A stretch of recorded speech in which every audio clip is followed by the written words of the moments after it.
Welcome to today's first Chesapeake chat session. I'm Victoria Mulvihill, and I'm a first Chesapeake alumni. I will be helping to introduce the first Chesapeake chat sponsored by Newport News Shipbuilding. I would like to thank this session's sponsor, Hamilton Beach, for making this chat possible. Just some housekeeping, we will let the speakers present and then open up for discussion questions later on. If during the webcast you have a question, you may put it in the live comment section. I would like to introduce this session as Meet the FTAs. And I'll now pass it over to Matt and Ryan to introduce themselves. Hello, how's it going, everyone? I'm Matt Glennon. Ryan, you're still muted. There we go. There you go. Hi, I'm Ryan Wolfram. I'm the technology manager for First Chesapeake and the lead FTA, and Ryan's one of my FTAs. Yep. Welcome. Essentially, this chat was supposed to basically give us the ability to talk to the teams out there and kind of get to know us just a little bit. A little bit of background on myself. I started off as a founding member of Team 616 back from Southampton County in 2001, and I was a member for 3 years and then started volunteering as a referee the first year. That definitely wasn't my cup of tea. So I moved into field supervisor, and then finally FTAA and then FTA in 2016. And then I've been doing that ever since. My name is Ryan. I already said that. I've been with first team up in the Mar district. Started that in 2010 with Breakaway. Was with that team for 2 years, and then went into college. Later into college, I started volunteering. I think that was around 2013, 2014. Started as a scorekeeper, and then just last year, I was invited to be one of our Chesapeake FTAs down here, which has been a lot of fun.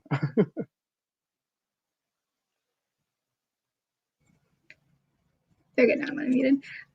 You guys have both been around in this first world for a really long time, and I'm sure they've got all kinds of experience that, we don't even see from a student perspective on a team. So what's it like to be an FTA? Oh man, that's a loaded question. It's sometimes stressful, usually very fulfilling. The job starts off long before we have an event. Ryan is very available to us up in the Maryland area. So him and Ron's one of our other FTAs. He's also the program manager. And the two of them work with the STEM Action Center up there to put on programs and get our stuff together up there. And then our equipment manager, who's Glenn, one of my good friends, and I down here kind of focus on. We have a warehouse in Mechanicsville, as most people know, and we kind of get the gear together for the southern route. We call the northern route and the southern route 2 trucks. We get all the gear together. You got to inventory it. You got to make sure you have everything. You got to make modifications. Usually headquarters will send us modifications every other week to make things, to change things to make the game better, and make it more robust. We got to make all those changes. We try to make them beforehand. Usually we're making them on site. And then you have the event, and it's mostly just trying to make sure that all the pieces fit together, working with your head referee and your lead Q and your scorekeeper, trying to get everything on track. And then obviously it's tear it down, put it all back in boxes, put it in the pods, so that you don't, the next guy who gets it, the next FTA, doesn't get all angry at you. Yeah, and then expanding on that, so what I do is I also help Ron and Glenn with a diagram. So we normally have about 4, and they're called pods, which are kind of mini shipping containers that get sent to every single school and every event that we have, and kind of the jigsaw puzzle of how everything fits into those. It's like real life Tetris. Yeah, and trying to figure out how that actually works. So last year I actually drew that up in CAD to kind of help, rather than just, we think this works, which it kind of is too late when you're already trying to shove it in there, which is normally after an event and kind of stressful. You're kind of wanting to go home.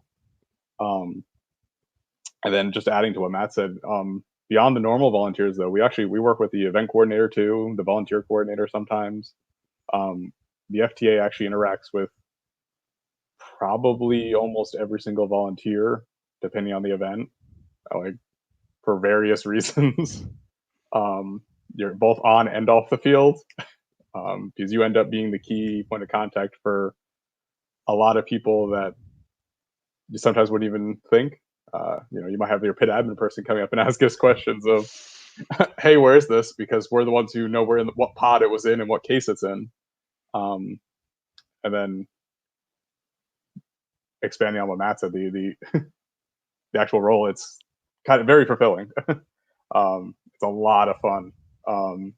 We have a lot of fun setting it up, tearing it down, and running these events, and ensuring that the kids are able to perform and have an event, to its the best that it can with what we have.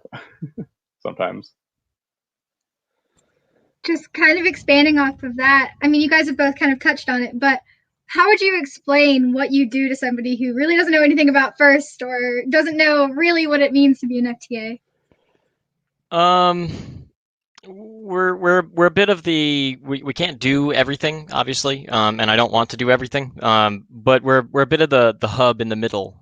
So yeah, headquarters send some of us up to headquarters. This year we started our local training, which was amazing. I absolutely loved. They used to send all the FTAs to headquarters, but the FTA staff has grown so large because of all the competitions around the country and around the world, that they just can't do that anymore. They just don't have enough space. And so now they fly a handful of everyone from every region or district, and then we have a local. They train those people, and then we had a local. This year, our local was up at the STEM Action Center over the weekend prior to week 0. So I guess week -1. Which was fantastic because we got the opportunity to set up the field one extra time before we had to do it for real, and it also let us do a lot of the modifications that we had to do early. It is a fair bit of pressure, particularly when something's going wrong. If something's broken or something's going wrong, everyone at the field and everyone in the audience and everyone on the stream is looking at you, wondering why you haven't fixed it yet. And we're doing our best to fix it, and working with headquarters constantly to try to make that happen. I was expecting that question. We'll get to that question in just a minute. So it is a little bit stressful, but like Ryan and I both said, it's a really rewarding job because you can see your efforts, much like most of all the other volunteer positions, but it's really succinct where you're standing at the front of the. It's a little, you're giving the thumbs up, and so that it's a bit of it comes with pressure because if you gave the thumbs up and it wasn't actually ready, well, that's your fault too. But then when you're giving that thumbs up and everything's ready and the matches are on time and the teams are happy and questions are getting answered, it's really, really rewarding. It's worth the long days and long nights. Ryan. I don't even know where to add to that. That's fine. You don't have to add anything. Yeah, that's all right. I won't right now. I'll think of something. Right on. Then I have a question and another one. Just why do you enjoy being an FTA? Besides, you said it's very rewarding, but like, what exactly do you get out of it? What do you enjoy seeing from these competitions that you're going to? Because you're working really hard the entire time. So it's admittedly the best seat in the house. Now, granted, most of the time, I really very rarely get to like watch the match itself. I'm 90% of the time I'm going, no panicked faces over there, no panicked faces over there. I got 6 robots moving. That thing's still working. So that's usually my path. I'm scanning the field, looking for problems and trying to make sure everything's working correctly. But like this game, for instance, this is a very hardy field. Nothing on this field broke. So that took a lot of the weight off. You didn't have to worry about, well, that touchpad broke again. Got to go fix that touchpad. So it was a much easier game to play and watch. So I got to enjoy more matches. And I mean, I get what I get out of it. I mean, part of it, I get a lot of excitement out of it. I enjoy working with teams. I have made 90% of my friends through robotics. I started volunteering in 04, and it's been this way ever since. So 90% of my friends are robotics people. That's really a primary driver for me. I really love the camaraderie that comes around with volunteering for FIRST. There's very rarely a person in the organization that I don't like.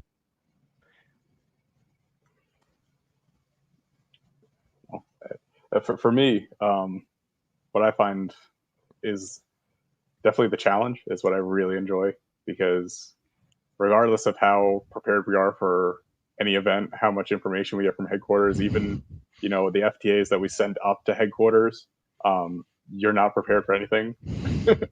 We just look at, and then having to fix things on the fly to ensure that everything, come up with fixes for things, and to ensure the event continues. Like Matt was saying, touchpads breaking back in Steamworks. Well, how do we fix that? A lot of times, headquarters is for the first week, they don't have a fix yet, so they're looking at us of, well, we took this thing and we twisted these back together and glued it or something, and that actually gets then sent out to all of the events and all the FTAs of, all right, this is the fix. So like this year, they actually a fabric glue was sent out to all the teams or all the FTAs to actually glue the power cells back together. We didn't actually have to do that often because of the events, but it kind of like that the challenging thoughts that come up, or challenges that come up, and trying to solve them is a lot of fun.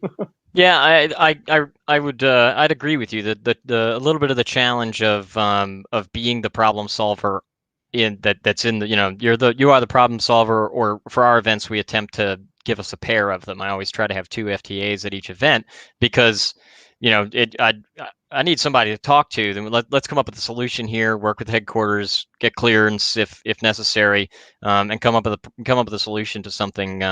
That's a lot of fun. We have a couple of questions over there if you want to talk about them, Victoria, sorry. Yeah. Yeah, so we'll start with the first one, which is, what do you do for like a paid job, and how did you, being a FIRST alumni, play into this? I'll let Ryan go first. So I actually work for the Department of Defense. I do IT, surprisingly enough. So my job is to, I guess, basically the same thing I just answered. People come to me with problems, and I have to come up with solutions for them. I mostly deal with like computers, desktops, and laptops and stuff. So Windows and Office and apps like that, and Adobe, like PDFs, like a lot of dealing with that. So ironically, so how does being a FIRST alumni play into this?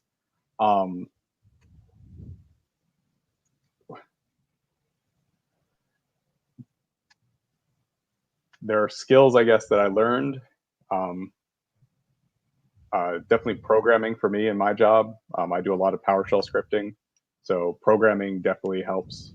And then also, I guess because like I said, the problems, so the critical thinking that comes along with the robotics and being an alumni and being on a team, going into then the workforce of, you're going to have completely different problems. So unfortunately, some of them not as fun, but you still have to come up with solutions and solve them, because there's a lot more pressure on those problems than the robotics ones.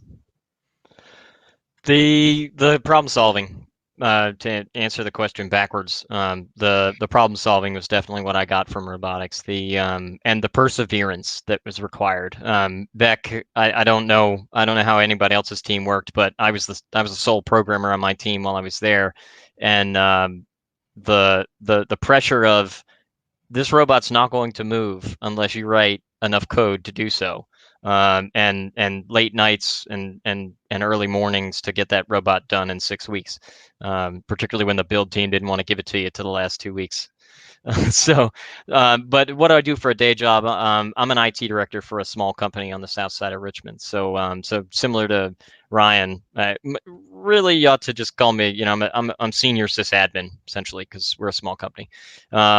The everything from make the network function correctly to suddenly make it so 30 people can VPN into the building. So I'm an IT guy by trade. I started off in the Army. I spent 10 years in the Army Reserve, and I did IT in the Army Reserve, and I I already had some of my IT taste and experience into high school, and then just kind of kept doing it. Pretty cool. So the next question that somebody asked was, what advice do you have for someone who wants to become an FTA? And there's more than just the technical side. Ryan, I had a slide prepared for this because I expected this question. And actually, when I say I had a slide prepared, I mean you provided it, and then I just loaded it up and made it ready. So I'll put up this little slide real fast. This is provided. Let me get rid of that. Let me get rid of that overlay of question, so you can see it. That's essentially what headquarters is. Path kind of looks like. And I would say that there's actually a certification required. They didn't put certification for FTA, but there is one required. So this is their general idea of what the path looks like. Because and it's really special and or really important because all of these roles that are shown on the screen work heavily with the FTA. So having some experience in at least one of these roles, if not more than one, is gonna go a long way to get you into being an FTA. Ryan, like he said, he was a fantastic scorekeeper for a number of years. I was a field supervisor and then an FTA, and then I became an FTA. One of my other FTAs and one of my good friends, Kyle, was a CSA for years. When they invented the role, he took on the CSA position at the Richmond Regional and was a CSA ever since. And still jumps in. He's still my go-to gent when he's at my event and a robot is having trouble coding. He's my go-to guy. I go, hey, take a look at this robot over here for me. As far as the second half of that question, which I believe was, is there more involved in the technical side? Yes. And actually arguably more important because I can teach the technical side. If you're relatively astute or relatively adept at picking up new concepts for technical, I can teach that. The harder part to teach is what I call the Paul George effect. We have a saying as FTAs, what would Paul George do? Unfortunately, we lost Paul a couple of months ago, but he was the quintessential FTA. And not because he was the best IT guy or the best robot coder or anything. He'd tell you that he wasn't fantastic at that stuff. But he had this cool, calm demeanor, even in the sense of chaos, in the center of chaos, that was very, very inspiring to all of us. And so the more important bit about being an FTA is being able to manage multiple things at once.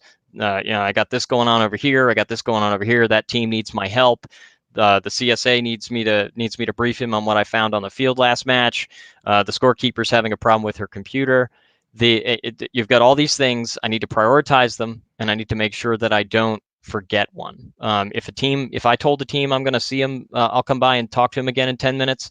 I either better talk to them in 10 minutes or send someone to tell them when I am going to talk to them, because I have other priorities I have to handle. But the team experience and bringing all of the pieces together and making sure that we have a manageable event and all things are covered, and doing it in a way that makes has everyone leaving the event feeling like they had a good experience, they had a good event, and that people didn't ignore them or whatnot is most important.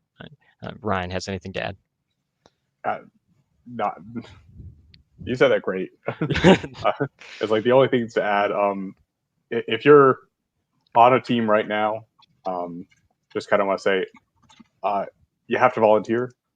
I mean, I assume that's kind of a given in the chart that we showed. If someone's coming, I want to just explain, like, you have to be a volunteer at least to ever, I assume, to, right, Matt? Yeah. Well, I mean, I'm gonna. It basically comes out of a recommendation from folks. So if you want to be an FTA, have volunteered in some of those positions. The more, the better. Come with some experience if you can, but really, if you can be a leader and communicate well. Communication skills are really key. Then we can teach the others. And then be recommended, preferably by an FTA that already exists. Because if Ryan recommends you, then I'm going to listen. Now granted, if you just come directly to me, I'm certainly going to listen to you myself. But if you come with a couple of folks you've worked with Ryan, maybe you've been field reset or been one of his CSAs, and he goes, hey, I've been working with the CSA and he's interested in being an FTA. Then the next time comes around that you and I are at an event together, then you might see me standing beside you asking how interested you are in being an FTA. Best way to do that is be one of my FTAs or be one of Ryan's FTAs and have them and work with us directly. Yeah, sorry, that's a lot nicer way of saying what I was trying to say. And I guess one of the other qualities that we look for in FTAs, which Matt touched on, but just want to say it outright, was the interpersonal skills. You're going to be helping the other volunteers get through some stressful situations, like with the question box, queuing match results are sometimes very stressful with teams, and then helping the head referee with yellow and red cards and teams being upset with that. Not in the sense that you're answering the question, but you're going to be there probably one of the first point of contact that student has with a key volunteer. So you want to be, as Matt said, calm demeanor. What would Paul George do? Be there to assist in a situation, not to build to it. Great way of putting that. We're running low on time, but until there's another question, I have one for you all. What was probably, you mentioned like the game break or the field breaking and having elements that were, not the best. What's been the worst game from an FTA's perspective as of recent years or just over your time? I mean, I have an answer for this, and that would be, I think it was called Stronghold. Mostly for the Stronghold, right? With the barriers. I can't remember. I'm a really bad terminology guy. Ryan, help me out here. That Stronghold was the one with the portcullis thing. The portcullis. It was portcullis. Yeah. Was that Stronghold, Victoria? Yeah, I'm sorry, I keep shortening your name. That's fine. It was Stronghold. Yeah, that was my least favorite. I wasn't an FTA at that point, but I don't think I was. Maybe I was. Defenses. Thank you, Kyle. Kyle's in the chat over there. The defenses. That was the worst one, mostly because it was very physically taxing for all the field volunteers. I mean, everything was heavy. There wasn't a light thing on the field, and the portcullis and the gate one that had a screen door pressure piston that wanted to bend and break all the time. The portcullis tried to kill people. I mean, it was not fun. That was probably my least favorite. Brian? It's like, adding to that, I don't know how gruesome, but someone did have a injury, let's say, with the portcullis. One of the field volunteers in another region. Yeah, sorry. I mean, we know him. His name is Patrick. He wrecked his hand. Oh yeah. Yeah. So me recent time. So I haven't been in FTA long, so I can't really give that perspective. But I guess Steamworks was just a bit of a pain. The setup was complicated. The airships were complicated. Getting lights. For that year, you had the airships in the middle of the field, and then you had tubes to bring power and lights to them, and to actually get an extension cord in with the lights and not have one or the other come out the other end of the tube while you're trying to do that, was just a pain in the butt, to put it frankly. And the springs with the touchpads breaking, it was very time intensive with field repairs, I guess. The touchpads that year were particularly aggravating because you basically had 2 or 3 volunteers full time just sitting at a table, screwing on little screws, putting those touchpads back together. About the time they got that one fixed, this match someone would break. You'd go swap that one out, and they get right back to work. So it reminded me of Lunacy, the one that was on Regolith, where we basically had 4 volunteers behind the curtain the whole time, just reassembling these, like they looked like headbands in a ball, putting those things back together. Someone else in chat is those springs. Yeah, those springs. Yep. We agree. I know something from like a student's perspective on both of those games. Like they were great games to be a part of, but I remember the field reset time was just took forever to do because it was just so many things that had to be switched out each time and everything. So I can't imagine what it was like for you guys because they turned into pit crews. You would have pit crews basically that run out there and work on it while we reset. And for Steamworks too, is that some teams would just dump all the balls on the field for like extra tactical advantage. Then we'd have to clean them up, and I think you had to count them even in that year. And sure, roughly the same amount was in each of those dispensers. So really quickly, just do you guys have any other advice or any other things that you want to say before we have to leave? Stay healthy.